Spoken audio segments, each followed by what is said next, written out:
This is the Compass Podcast, where we try to disrupt your everyday with divine moments.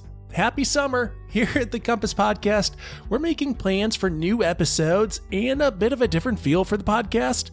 We're still going to be concentrating on finding those divine encounters in everyday life because, honestly, we could all use to have a bit more love disrupt our lives, right? We're excited about bringing new stories of disruption to you beginning next month, August of 2022. In the meantime, we're resharing some of our most disruptive episodes of the past. In this episode, we're revisiting a conversation Pierce and I had with Kaitlin Curtice. We talked with Kaitlin back in 2018. She was then and is now an award-winning author, poet-storyteller, and public speaker. Kaitlin presents on the intersections of spirituality and identity and how that shifts throughout our lives.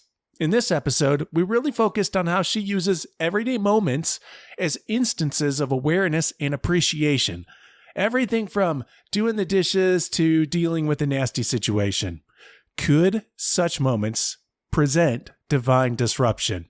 That's what we got into with Kaitlin Curtice. So let's dive back into 2018.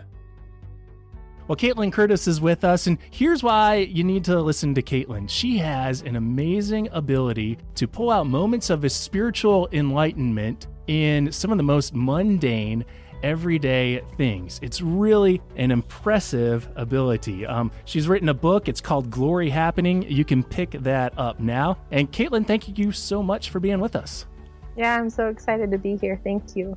What else might we need to know about you, or would you like for us to know about you? My family and I, we live in Atlanta, and my husband and I and our two boys, we have a 4-year-old and a 6-year-old, and we have 2 dogs as well. Sam is a husky, and Jupiter is a 9-month-old Weimaraner.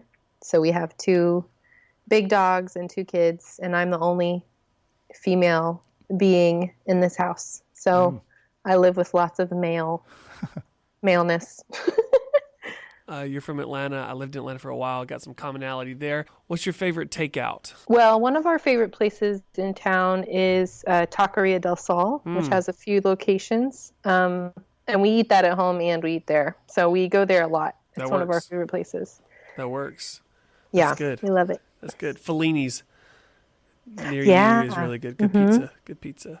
Yeah. So we talked in the intro, a question that we ask each other, kind of starting off this podcast, a question that comes from kind of our Methodist heritage, and it goes a little bit deeper, obviously, than how are you?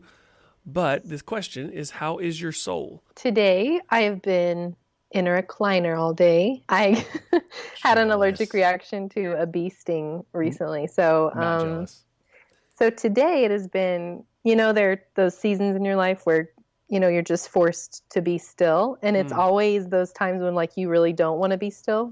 We're about to go on a trip and I've been trying to, clean my house. I was like, I'm going to get it super clean before we leave. And it's just going to be perfect. So when we come back, it'll still be perfect. And, had all these plans. And then I'm sitting in a recliner for 2 days. So that's just what happens. And you learn things while you're there. So my soul has been, taking in the lessons of the show Queer Eye, which has actually been thinking a lot about what self-care and self-love and self-expression looks like. Yeah. It's a beautiful show. And I've been thinking a lot lately. I just think that in America right now, we are all just so tired and people are reeling from the news or from, just stuff that's heavy. I don't know that we know how to heal or know how to grieve or how to process loss together. And I've been feeling that in myself. And I think that as a nation, we're just feeling it on a lot of levels right now. And we just need reminders of things like self-care and self-love and self-expression. And something as silly as a TV show can do that, and remind you that it is important and that it matters. So what practical advice from self-care have you plucked out of Queer Eye? I love clothing and fashion. Tan is your man. Yeah, but the funny thing is there was a guy that was like, I shop at Goodwill. I was like, yeah, me too. I buy all my clothes at Goodwill. And so, yeah, just paying attention to even something like that. getting up and getting dressed for your day and having that mean something, no matter who you are or how much money you make or whatever, I just think knowing that you are happy with yourself and that you care about the things you're wearing and the things you're doing. I just think that it really does matter. As silly as it sounds, like it really does matter to us, the way that we present ourselves in the world and the kindness that comes with that. Well, in your book, Glory Happening, you display what impressed me so much about it is that you have this special ability for pulling out spiritual enlightenment or just making spiritual observations in the midst of the everyday. So even things like washing the dishes or laying in bed with your dogs. And there are big events in the book too. I don't want to delimitate to make it all sound like we're reading Kaitlin's day-to-day history of doing the laundry and that kind of stuff. But how did you come to that kind of spiritual mindfulness? Is it just naturally there, or are there some practices that you dive into that help open you up to that kind of awareness? I think that when I was a child, that was a very natural part of me, a contemplative side, a mystic kind of, and honestly, I think that's natural to all children. I think that we just lose it along the way. Huh. And I definitely, you lose things along the way. You become disconnected from some parts of yourself. I grew up in the Baptist church, and I had never even heard the word contemplative or mystic or Advent. There were just like a lot of things that just weren't practiced in that background, So I think now as an adult, a few years ago, discovering some of the mystic, right before I wrote Glory Happening, actually, I was discovering some of the Christian mystic tradition, and the way that I think it just brought me back to myself. I think that it showed me that this is what you are. And being Native, there are aspects of indigenous thought and the way that we interpret the world that also completely goes along very well with kind of a mystic idea of faith. And so those things were just kind of melding together inside of me. And then they helped produce this book. And I definitely think that there are seasons of life where you have to practice it a lot more, and then there are seasons where it comes more easily. We have 2 young kids, so this is a season where we have to practice it more. And I often fail at that. But I think that also ties into self-care and how much are we willing to find the space that we need to look at our souls, or just to look at the world and just be still for a minute. How do we get there? And I think it's just a constant trying and trying again. No judgment for the times that we, don't do as well as we want or think that we are mystic enough. So in that, I love your description, and we'll get to it in a minute of what glory is. But being able to see that in the everyday, right, in the small things that normally we look over, and whether it be the dishes or in the bed with the dogs or whatever, because you're making yourself so aware of that. Do you find times that you would say, I just haven't seen it recently? I haven't seen God's glory. And then if you do, like what's your way back? I feel it a lot when I am stressed. So if I'm on social media, maybe writing something that's difficult to write, or if I'm looking at too much political stuff that gets me down, if I'm engaged in something that makes me angry, rightfully, something that's happening in the world that has to do with justice and caring about people that, riles me up. Those things keep me from that a lot. And so when I feel that happening, and then it makes you irritable with your children and irritable with your partner, like you can feel the ramifications of it pretty quickly. And so usually when that happens, I just at some point have to decide to like get away from social media for a while, like for the day or whatever. And oftentimes we'll just go hiking or go outside for a while. I'll go weed my garden a little bit. I'll go cook, which I don't like cooking, but it actually, if I do it, it helps me get back into that mindset of just paying attention, or go do the dishes, like what is in my book a lot, especially if you don't have a dishwasher. Yeah. So. I'd love for you to share your definition of glory. Yeah.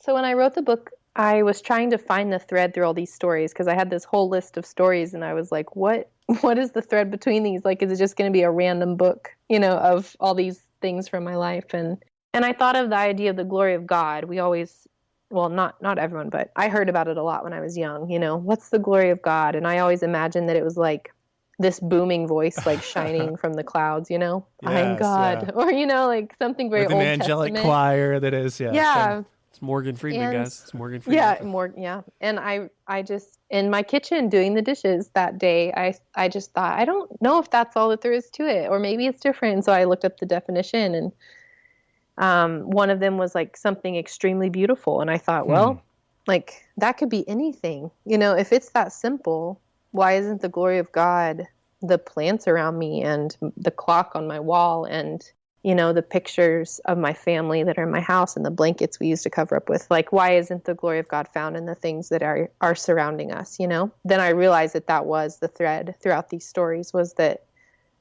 glory is this simple, beautiful thing that we can find, and that is not just reserved for like really holy people or something, you know, like this is something that everyone can grasp. Does that mess with your mind a little bit when you walk in the living room and all the blankets are on the floor and you're like, yeah. the glory of God's just late. We haven't even put the glory of God up on the blanket ladder. Like, this is fine. This is fine. The glory of God is here somewhere. That's right. I love it. So right now you're laid up with a bee sting. You've been hanging out in the easy chair for most of the day. I feel like this could be a cool exclusive appendix to the book. What's been your moment of glory today? Let me think. Sure. This is like forced mindfulness, because sometimes you have to be coaxed into it almost. Right? Yeah. Our boys have been at like a camp this week. And so having them, you know, my husband had to go pick them up because, you know, I can't walk. So having them just like burst through the door and be excited to tell me things. You know, our kids are just like, the amount that they want to just like share every detail of their life with us is just so beautiful beyond measure to me. And that we have to be able to stop and pay attention. And that's that curious spirit that they have that we all start with, and wanting to share those beautiful things that they found when they were searching or whatever it is. So having a few of those moments with my boys where they just wanted to like tell me everything and show me the things they made. And even though those things happen every day in different ways with your kids, you know, if you're a parent, just when you stop and like lean into those moments, really, it's just really beautiful what you end up finding there. Have you found, I guess a better way to say it, have you found like reoccurring sights? I've got a question after this. This is a lead up, but like reoccurring sightings of God's glory that you feel like maybe are just for you? Yeah, there are things in nature, certain animals or fall is always one that are very personal, you know, personal things to me. And of course, in native culture, nature is a way that God speaks to us, right? And shares very personal things with us. And so having throughout the years, these, you know, they're like Ebenezer's. They're the things that mark our life. They're the things that mark seasons for us. I just got my first tattoo last week with my husband, and I had our 10-year anniversary. And so we decided to get tattoos, and it was like his 5th and it was my first. And so we got these tattoos, and mine is a design by a Potawatomi artist in Canada named Chief Ladybird. And I've always wanted a tattoo. And because it's just this permanent thing you can put on your body to represent a time or a season, you know, good or bad. Yeah. And I feel like just this design of these 7 flowers with the sun behind it is something like that for me. Like I'll always look at it and I'll always remember this season and remember the glory of this season, whatever it looked like, you know? So I think that we can create that with our art. It's a gift. I think that a lot of what inspires us can be found in nature and the gifts that have been here for so long for us. Yeah, I love that. It's the reason I ask is I was reading excerpts of your book, and it kind of hit me. So I've been trying to find this language for this. So I'm a pastor at a local church here in Nashville, and I'm one of many pastors at this church, and so I've gotten the opportunity to preach more and more over the last 2 years. And the first time I was preparing a message, we're in this like really not urban, I would say it's suburban area, but it's all construction zones around the church. And so right behind our church, we have some acres that like it's just woods, and they haven't been touched. So what's happened is all these deer have come in to move in there, and they don't get spooked by us anymore. Oh, cool. And so I was writing this sermon 2 years ago, I think it was probably now, and sitting outside the church, and this deer like walked up and basically just walked by my leg and just kept walking. And every time so far, 2 years running, 6 or 7, 8 times, something like that, every time I've preached in my prep at the church, this deer has come out. And I don't know if it's the same deer, but it's just been like this reminder. And so I went to preach a camp and on this past Sunday night, and I'm driving there, and we stopped by Starbucks in the middle of like concrete jungle area. And no lie, I've got a video on my phone. Out of nowhere, this deer walks by. And I was like, this doesn't make sense. This is your Patronus. Yeah. Yeah. I love some Harry, but it was just that like, I was stressed out. I was worried, and there's this like 3 bushes, and out of these 3 bushes comes this little doe. Anyway, I don't know. I've been trying to figure out language for it, but I really resonated with that and your writing for sure. Yeah. I love that. Yeah. You brought up spiritual mysticism, and that's something that might be, I don't know, a little fishy sounding to some people or just totally unfamiliar to some. So who are some of the authors or thinkers that you've pulled meaning out of who are from, I guess, the school of mysticism? For me, it's funny. The first time that I called myself a mystic, I was like really freaked out because we reserve this term for like monks or nuns, we're like those, St. Francis, he was a mystic, but I can't be, Right, they're just a little bit weird or different or removed. Yeah, and like super spiritual. And I think it's really important, and other writers have said this.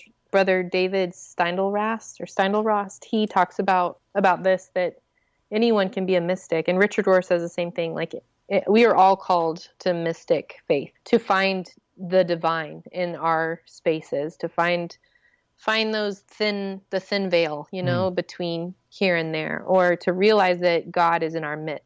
Those are all ways of practicing mysticism, and everyone's capable of it. When I started reading, I haven't read a lot of like ancient mystics, so I guess I'm more in the modern mystics. I don't know. Richard Rohr and Barbara Brown Taylor, I think, is an amazing mystic. Brennan Manning, and now reading indigenous writers who I believe are just incredible mystics. Robin Wall Kimmerer is Potawatomi like I am, and she has a book called Braiding Sweetgrass, and it is, it's mystic faith displayed. If you could ever read about it, it's beautifully displayed in her book. And so some of those people have kind of led me to where I am now. Thomas Merton, of course, so now I kind of want to learn from the mystics of other faiths too, the mystics of Islam or Jewish mystics, reading from Abraham Heschel, and he's an amazing poet and mystic. So I'm trying now it's such a wide array of voices, and like sometimes I don't even know where to go next with it, but those are some of the people that kind of led me here. You're Potawatomi, and how has your native heritage informed or affected your Christian faith? So I grew up in a household where we went to church every Sunday, to Southern Baptist churches. That's just what my family always was. But we were also native, but didn't practice a lot of our culture, and we didn't do traditional things. So like traditional prayer or our traditional teachings were never really part of my household or my family. And so when I was 9, my dad left and my parents got divorced. And so it kind of, my dad's my native side. And so it kind of severed that part of my identity for a while. And so I just kind of, became more and more assimilated into the church, and the church became my safe place. And the church took care of me in a lot of ways. But now I can look back and a lot of people are doing this, deconstructing their faith or whatever. They're looking back at ways they grew up, the structure they grew up in, and critiquing it. And I think that that's a normal part of adulthood. But for me to critique it now, knowing my indigenous identity, and critiquing the institution of the church, and critiquing church history, that the church was often complicit in the things that were done to indigenous people in America and in Canada and all over. But here, for the sake of this conversation. And so now I in myself, I am I'm so much richer knowing the things and learning the things I'm learning about my identity as a Potawatomi woman. It has only enhanced my faith in who God is, but it also brought even more of the same thing that mysticism brings me to, which is that God is mystery. And there's a lot we don't understand in it. That's a beautiful thing, the spirit, Gitche Manitou is the way that we say it. The great spirit, this thing that we don't understand, but is always there taking care of us. So that has only made me long for that more. I think that it's made it harder for me to be a part of church in general, because I just have a hard time there, in predominantly white churches where I don't always see my people or see where we would fit or see myself fitting completely. And yet I grew up in it. So it's like this, I'm comfortable, but not really anymore, So I'm often in these in-between spaces in my faith. And I'm okay with that. I think that's where I'll always be, but that's why I write. And that's why I ask the questions I'm asking. This is my journey, and I would never want anything else from it. But it does require, just a lot of work and a lot of processing. Where do you find community? Not that church is always where we find community, but do you find that you found a community of faith or of spirituality outside of this? There's a group of other Indigenous people who live in Atlanta, and we get together like once a month. And that's been amazing for me to have them. Now, none of them are Christians. And so, but then I know I have some Native friends who are Christians. And so Twitter has been this like crazy place where there's so many horrible things about Twitter. There's so many mean people, but then there are also people that I never would have met who I never would have known could have been supportive of my journey and who I could support them in their journey, except that we met on Twitter like last year. And that's been amazing that Twitter can be a source of community. And then you meet those people in real life and you just become closer. And so I've met a lot of people there, but of course you need in real life community. And in some ways I've found that at our local church, but that's still a struggle. And honestly, I just think it always will be. And so there are ways sometimes that we have to get more creative with community. Yeah. Than the traditional, like, my community is church, and that's not, it shouldn't be that way. It should never have been that way, but that's how I was raised. And so I'm trying to reframe that, and have what can community look like that's a little different than that. Are there ways that that you deal with the tension of really the historical mistreatment of Native peoples by Christians, by professing Christians, and being in that space today? I think that this is also, like I said earlier, this is one of those spaces where it requires a lot of self-care in the way that I grieve, because something that I still come across today, now that I started traveling and speaking at churches, earlier this year, and at lots of different events at conferences and stuff. But when I speak, sometimes people come up to me after and they want to just like know everything. And people need to realize that, like, I can't just retell my story over and over, or I can't talk about these things over and over just with everyone, because it's re-traumatizing. Like I live with generational trauma inside of me, and it's a lot of it I don't even understand. And so the church, what I'm trying to do is help people understand that. Not that you can ever really understand, but I'm trying to describe it and describe what it does to me. And I've had friends of mine that are Black who have said the same thing. Like, there are certain conversations about slavery or whatever that are re-traumatizing when we're asked to share about it all the time, and it's out of a space of curiosity and of wanting to learn, right? Like you're asking because it matters, and that it's important to know that it's a good heart coming from that. But we have to find a way to have these conversations without requiring that Indigenous people or people of color have to re-traumatize themselves in order to have these conversations for the sake of the church. Like, the church has to do the work too on their end. And so, it's something that, with the stuff that's happening all over the place today, even in our politics, like, we're trying to, people are like, America's never been like this. And, Black people are like, you've always taken our kids. And then Indigenous people are like, do you know what Indian boarding schools are? Like, you've always taken our kids and you sent them into these schools and you stole them from their parents, And it's just like, even those conversations, just trying to meet at the table and say, this is the history we've lived. This is the history we have lived. Like, we need to figure out what this actually looks like and what the church needs to do about it. Because it's not just that we need to like bring it up every now and then, but the church needs to take it seriously to move forward. If we're going to claim to be someone or an entity that loves like Jesus, then we need to be serious about these conversations. Do you find in this new season for you in speaking, and you've been writing for a while, but now speaking, as this seems to stretch you, that you find, I'm trying to think how to word this, you find that you prefer to talk about certain things publicly and write about other things, like separate the two? Yeah, because I am more of a processor through writing than I am through speaking. Mm-hmm. And so, if I speak anywhere, like, just know that I have a full script. Like, I'm not like off the cuff, speaker at all, ever. I've written out everything that I'm saying. And when it comes to those like question and answer times, or when someone wants to have a conversation, I'm much more cautious about it.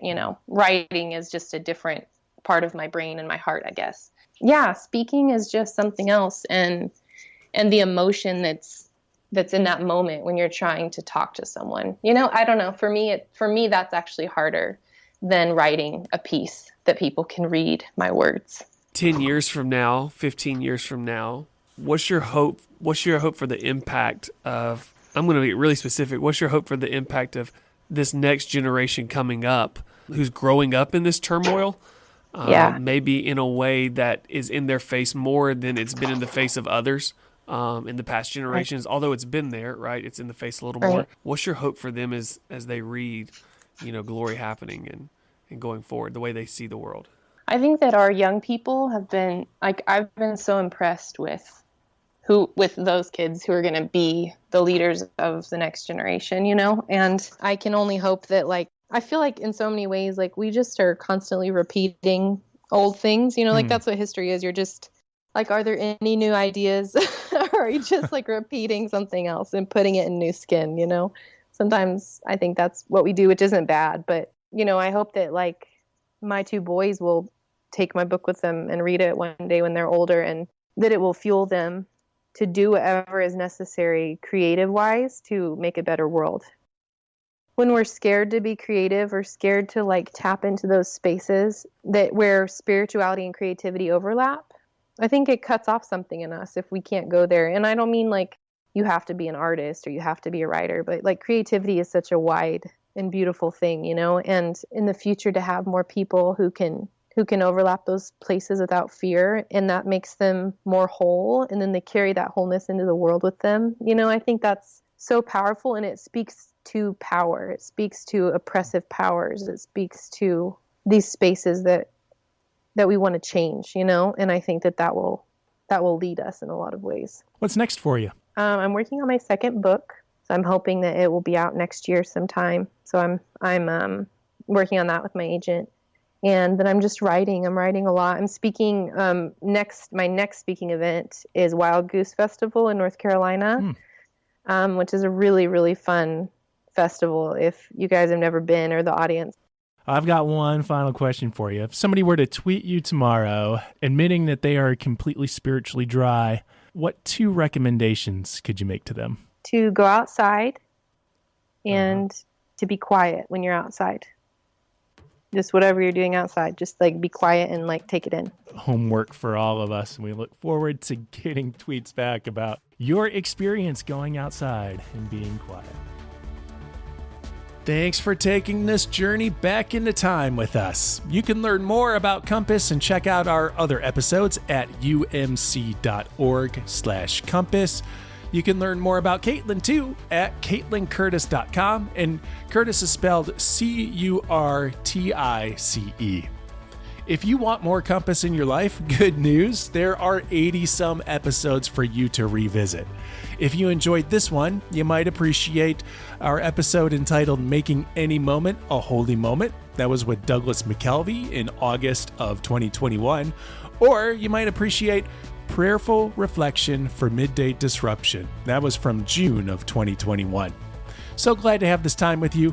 My name is Ryan Dunn. Thanks to United Methodist Communications for resourcing this podcast. We'll talk to you soon. Peace.